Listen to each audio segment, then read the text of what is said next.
Harold Jenkins and James Carlton, two names, one man, and a secret that fooled the FBI for 4 decades.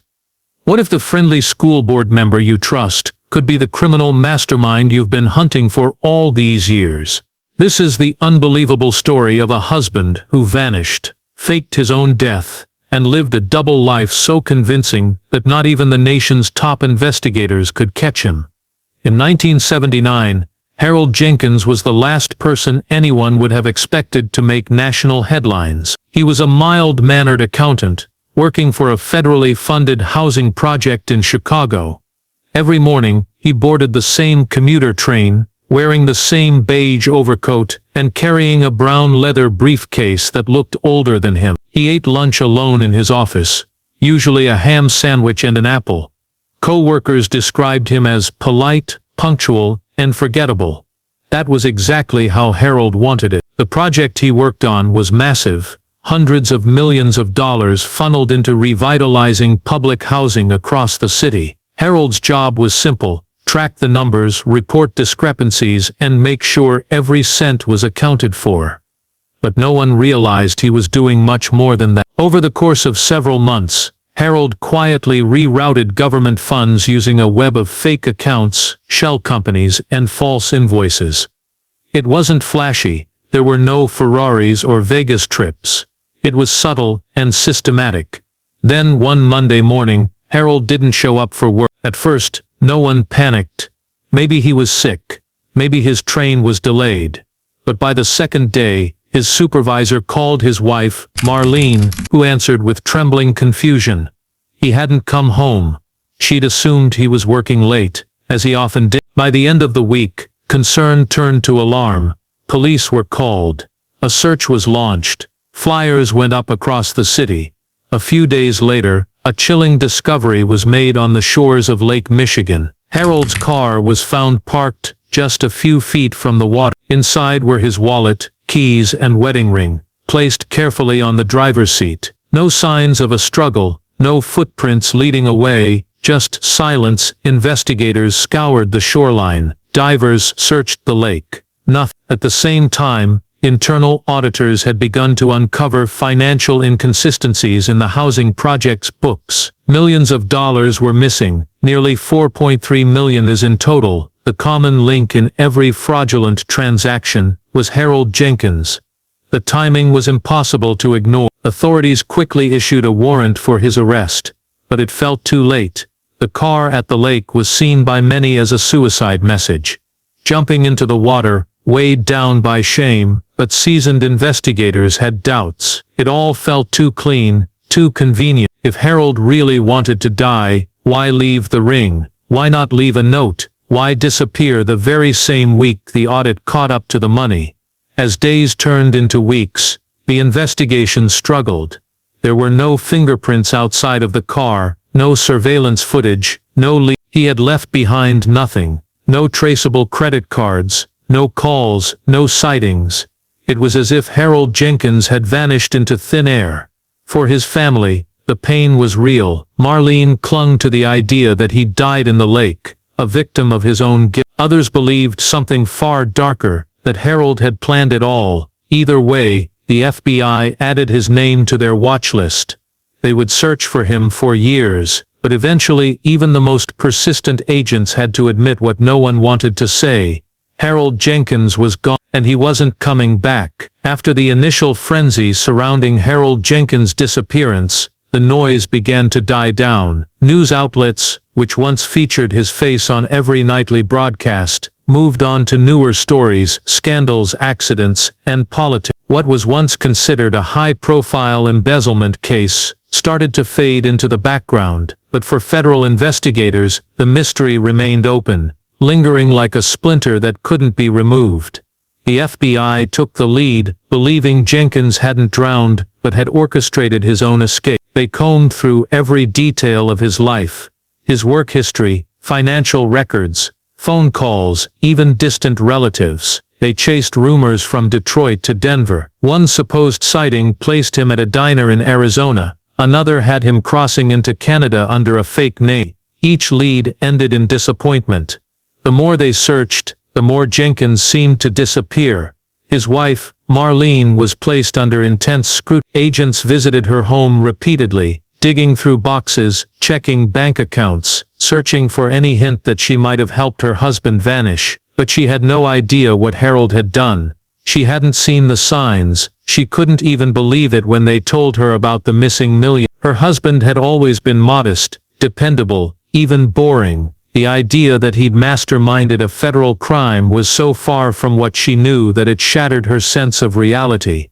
Over the next few years, Marlene struggled. Friends stopped calling. Neighbors whispered behind her back. She was forced to sell their home and move into a small apartment in the suburbs. The government never charged her, but suspicion followed her everywhere. In 1985, 6 years after Harold's disappearance, she filed the paperwork to have him declared legally dead. It was the only way she could move on. By then she'd come to terms with the idea that the man she married was a stranger she never truly knew. For the FBI, Harold Jenkins' case became what they called a soft cold. There was no evidence he had died, but no trail to follow either. The stolen funds were never recovered.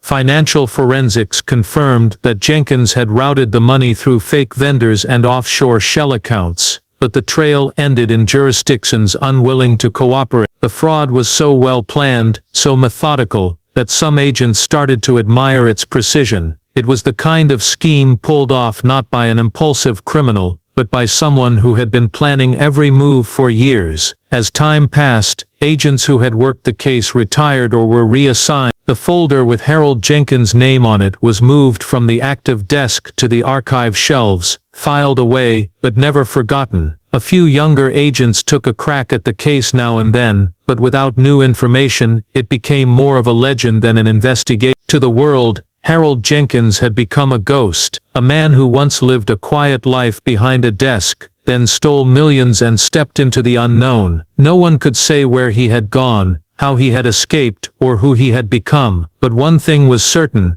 wherever he was, he had beaten the system. For now, in the spring of 1986, a man calling himself James Carlton arrived in the quiet town of Millfield, Oregon. Nestled between pine-covered hills and known more for its logging history than anything else, Millfield was the kind of place where people didn't ask too many questions. That suited James perfectly. He said he had come from Idaho, looking for a fresh start after a painful divorce. He was polite, soft-spoken, and carried himself with a calm confidence that made people trust him almost instantly. James found work quickly at a local credit union, starting as a part-time financial advisor. With his polished knowledge of accounting and numbers, he earned the respect of his coworkers in just a few months. He kept to himself at first, renting a modest apartment and spending most of his time at the library or walking along the town's nature trails. No one looked twice. He seemed like just another middle-aged man looking for peace in a slower way of life. Over the next few years, James became part of the town's fabric. He volunteered during tax season to help elderly residents with their returns. He hosted free budgeting classes at the community center. His advice was solid, his demeanor trustworthy, and his history, at least the version he told, was just detailed enough to seem real but vague enough to prevent questions. In 1991, James met Ellen, a local school teacher with 2 young children. Widowed just a few years earlier, Ellen was cautious, but James won her over slowly. He was kind,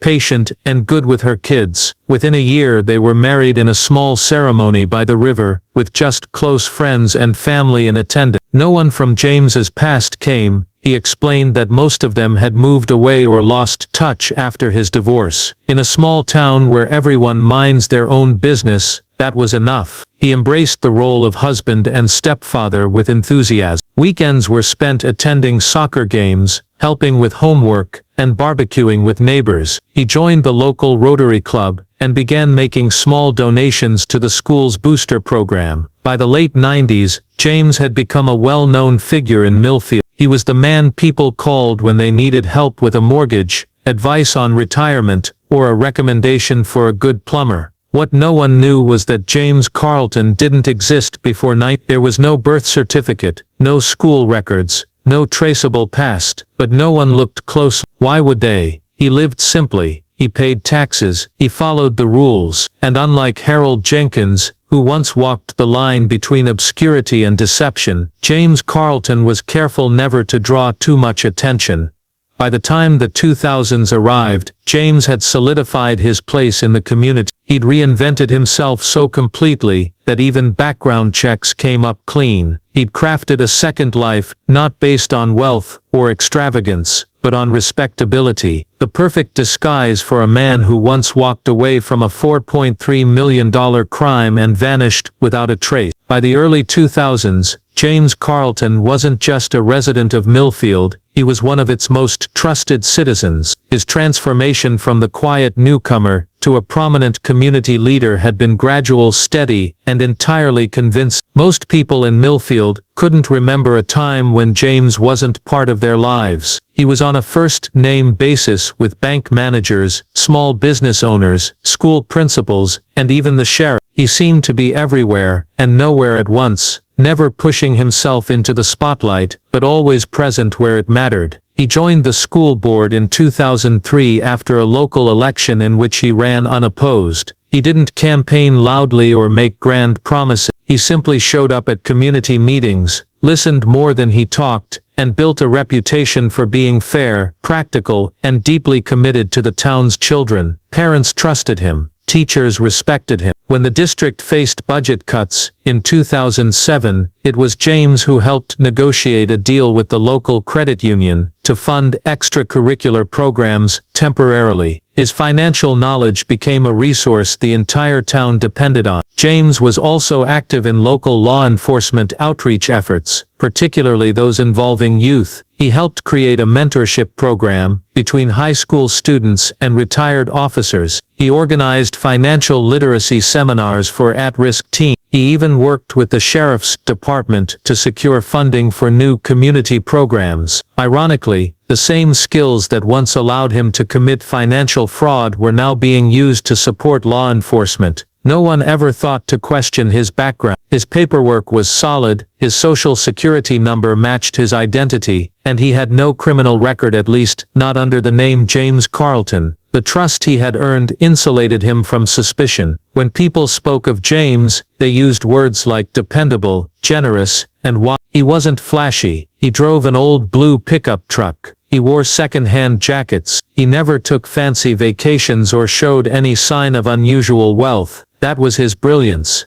He stayed beneath the radar not by hiding, but by blending in so thoroughly that no one even thought to look at him twice. What no one realized was that James Carlton had designed every part of his life with precision. His modesty wasn't accidental, it was protective. Every decision, from the car he drove to the job he chose, was made with one goal in mind: to disappear within the ordinary. He donated just enough to be noticed, but not enough to raise questions. He volunteered just enough to be appreciated, but never pushed for leadership. He always kept a low profile, even when praised for his efforts. People often spoke of how lucky Millfield was to have him. Parents would thank him after school board meetings. Retirees would bring him pies during tax season. The sheriff once presented him with a small plaque for his outstanding service to youth development. Standing in front of the crowd, James accepted the award with a humble smile, his hands steady, his eyes calm.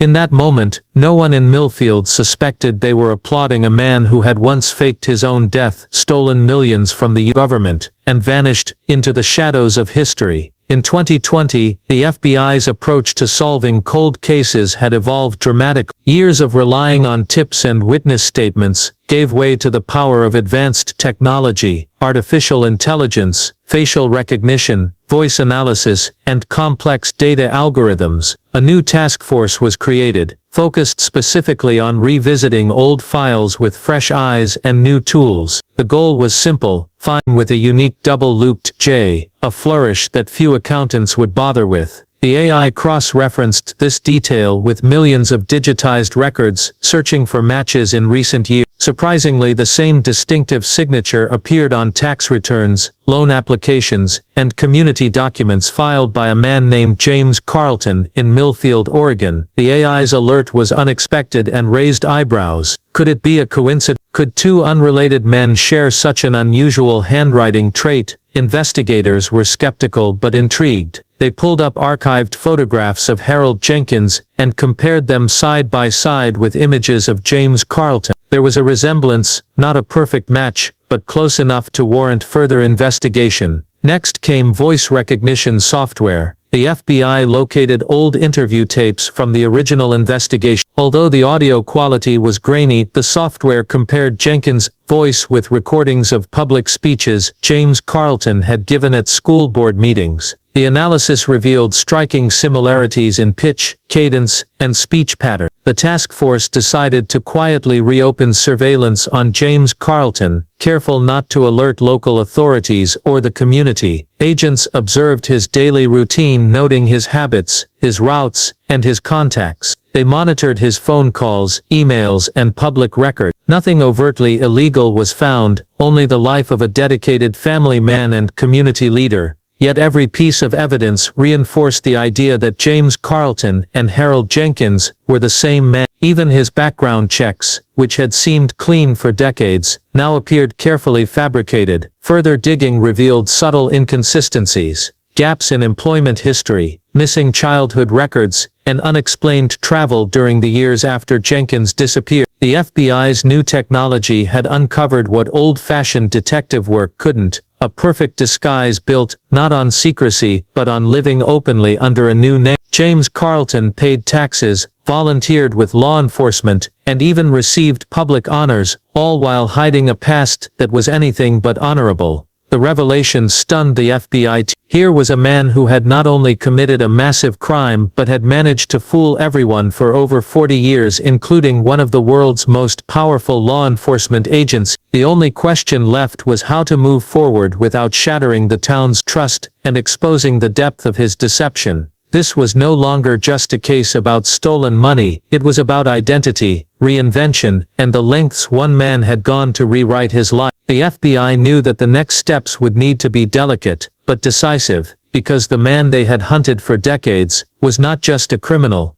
He was a master of disguise living in plain sight. Once the FBI had gathered enough evidence to link James Carlton to Harold Jenkins, the focus shifted to surveillance and confirmation. The agency moved cautiously, aware that acting too quickly could alert him and cause him to disappear again. The stakes were high, decades had passed, and this was a man who had successfully erased his past and built a new life from the ground up. Surveillance began discreetly. Agents blended into the small Oregon town, posing as delivery workers, maintenance crews, and even tourists. They followed James on his daily routine: morning coffee at the local cafe, meetings at the credit union where he worked, trips to the grocery store, and visits to his children's school event. They documented his interactions with neighbors, teachers, and local officials, noting how well he was integrated into the community. The agents were struck by the contrast between the man they observed and the fugitive they knew from old case files. Here was a man who smiled easily, helped others without hesitation, and seemed genuinely invested in making Millfield a better place. He volunteered for the sheriff's department's youth programs,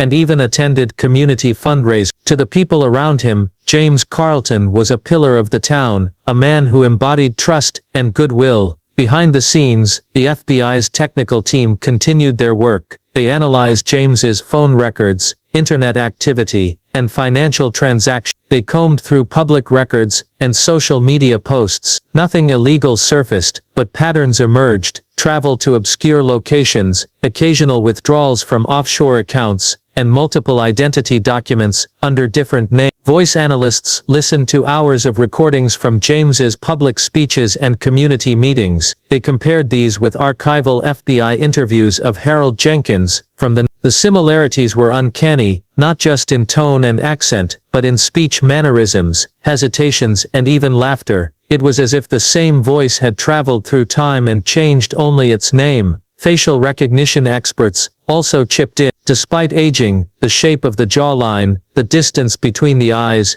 and subtle wrinkles matched perfectly. When comparing Harold's early photographs with recent images of James, the team used 3D modeling to confirm the match. The FBI quietly coordinated with local law enforcement, preparing for a careful approach. Arresting a beloved community figure required sensitivity. Agents also prepared for the possibility that James might resist or try to flee once confronted. They knew this man had the intelligence and patience to evade capture for years before and could do so again if given the chance. One cold October morning, the plan was set in motion. FBI agents arrived at James Carlton's home in unmarked vehicle. They secured the perimeter, ensuring neighbors would not interfere or cause a scene. Inside, James was going about his usual routine, unaware that his past had finally caught up to him. When agents knocked on the door and identified themselves, James did not resist. He calmly handed over identification, under his assumed name, but was quickly informed of the true charges. The arrest was swift and professional, avoiding any violence or public spectacle. News of the arrest sent shockwaves through Millfield. People who had trusted and admired James Carlton were stunned. How could the man they knew for decades be the fugitive wanted for embezzlement across the country? Local police expressed disbelief. Some officers admitted they had worked alongside him during community outreach programs, never suspecting his true identity. The FBI's carefully gathered evidence left no room for doubt. The man who had vanished in 1979 had been living among them all along. The arrest marked the beginning of the unraveling of a carefully crafted second life, and the start of a nationwide reckoning with one of the most extraordinary cases of deception in recent history. After the arrest of James Carlton, the full scope of his double life began to emerge. The FBI seized his home, combing through every drawer, file cabinet, and computer hard drive for clues. What they found was a treasure trove of carefully constructed identities, falsified documents, and financial records that mapped decades of calculated deception. It was clear that Harold Jenkins had devoted years to building not just one new life, but multiple layers of cover stories. Inside his safe, agents uncovered binders filled with fake passports, birth certificates, and social security cards under different names. There were handwritten journals detailing his movements, contacts, and even instructions to himself on how to maintain his new identity. The precision and thoroughness were staggering. This was a man who understood the intricacies of finance and identity so well that he could outsmart the government's systems for decades. His bank accounts revealed a complex web of transactions designed to obscure the flow of money. Offshore accounts in the Caribbean, small deposits and withdrawals timed perfectly to avoid suspicion, and investments in low-profile businesses created an illusion of legitimate income. Agents discovered that the millions he had embezzled in 1979 had been carefully laundered over the years, funneled through trusts and companies that existed only on paper. More shocking was the discovery of his community involvement record. Files showed correspondence with local law enforcement, letters of recommendation from school officials, and records from volunteer organizations. Harold, now James, had gone beyond simply hiding. He had ingratiated himself with people who trusted him implicitly. The irony was almost cruel. The man who had betrayed a nation had spent decades helping children, mentoring youth, and supporting law enforcement programs. Interviews with neighbors, colleagues, and friends painted a portrait of an ordinary, even-kind man. Many expressed disbelief that their trusted neighbor could be a wanted fugitive. His wife, Ellen, was stunned. She had married James without ever suspecting the past he was hiding. During questioning, she revealed that he rarely spoke about his childhood or family. His silence now seemed a calculated move to prevent her from uncovering. The trial of Harold Jenkins,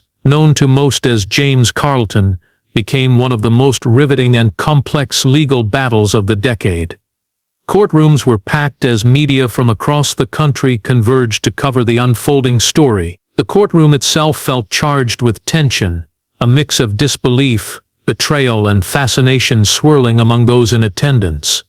From the start, the prosecution presented a meticulous case. They showcased the evidence uncovered over months of investigation, from the forged documents to the hidden bank accounts scattered across continents. The narrative they wove was of a man who had meticulously planned his escape, erased his identity, and constructed a convincing new life over 40 years. They called financial experts, who explained how Jenkins had siphoned millions from a government-funded project, devastating public funds meant for vital community programs. Victims' testimonies struck a chord. Former colleagues who had worked alongside Jenkins in Chicago spoke of their shock at his betrayal. They recounted how funds intended for public welfare disappeared, causing layoffs and program cancellation. Their stories painted a human cost far beyond the dollar amounts, revealing how communities had suffered due to one man's greed. The defense, meanwhile, sought to humanize Jenkins. They portrayed him as a man haunted by his past mistakes, someone who sought redemption through decades of service to his Oregon community. They introduced character witnesses who spoke of James Carlton's kindness, dedication, and genuine care for others. The defense argued that his life after disappearance was proof of personal transformation, a man who had paid his dues through years of honest work and community involvement.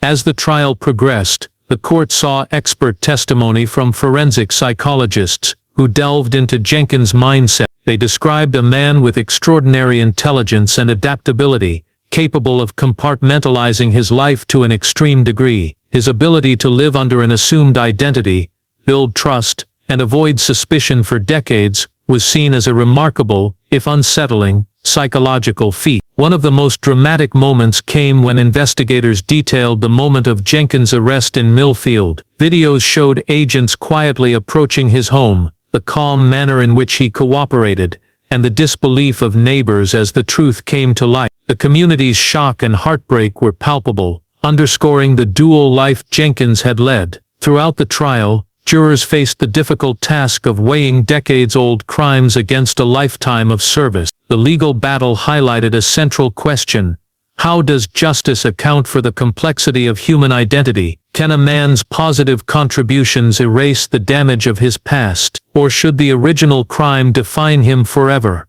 In the closing arguments, prosecutors stressed accountability. They reminded the jury of the millions stolen and the lives affected. They insisted that years of good behavior did not erase the deliberate, calculated theft and years of deceit. Defense attorneys urged mercy, asking the jury to consider forgiveness and the possibility of rehabilitation. When the verdict finally came, it was met with mixed emotions. Harold Jenkins was found guilty on multiple counts, including embezzlement, identity fraud, and money laundering. The judge sentenced him to a lengthy prison term, making it clear that the law could not ignore the seriousness of his offenses, no matter how much time had passed.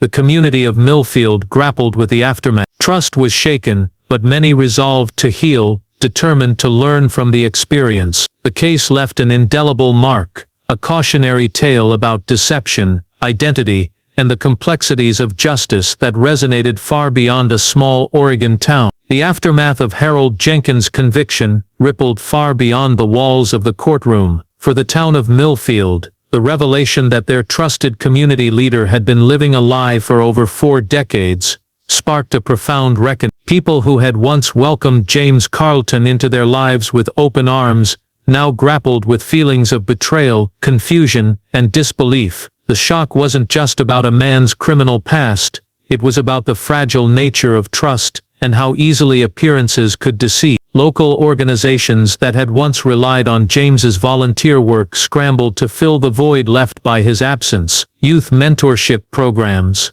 school initiatives, and financial literacy workshops lost a key supporter almost overnight. Some residents found it difficult to separate the man from the myth, clinging to memories of his kindness despite the terrible truths that had surfaced. At the same time, the case prompted broader conversations about identity verification, background checks, and community vigilance. Government agencies began reviewing their systems to prevent another Harold Jenkins from slipping through the cracks. Schools and local organizations strengthened their protocols for volunteers and board members. Technology, while advanced, was not infallible, and this case exposed the gaps that human cunning could exploit.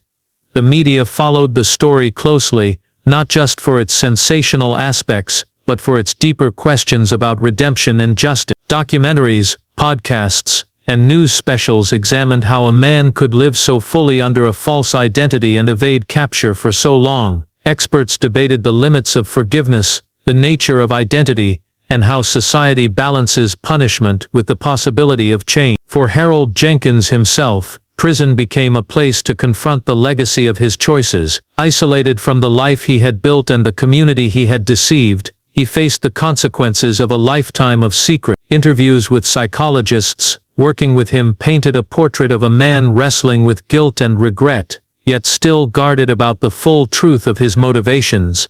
His family, especially Ellen and the children he had raised, endured their own struggle. Friends and neighbors offered support, but the stigma of his crimes and deception weighed heavily. They had to rebuild their lives, carrying the burden of public scrutiny and private heartbreak.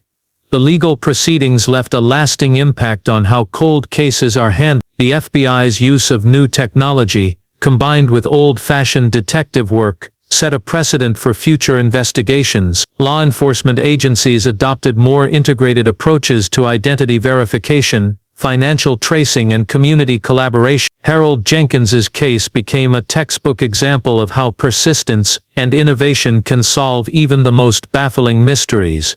In the years following the conviction, Millfield slowly healed. Community leaders emphasized resilience and trust, encouraging residents to learn from the experience without losing faith in one another. Schools enhanced their programs to educate young people about honesty, identity, and responsibility. Local newspapers published reflective pieces about the power of reinvention and the dangers of deception.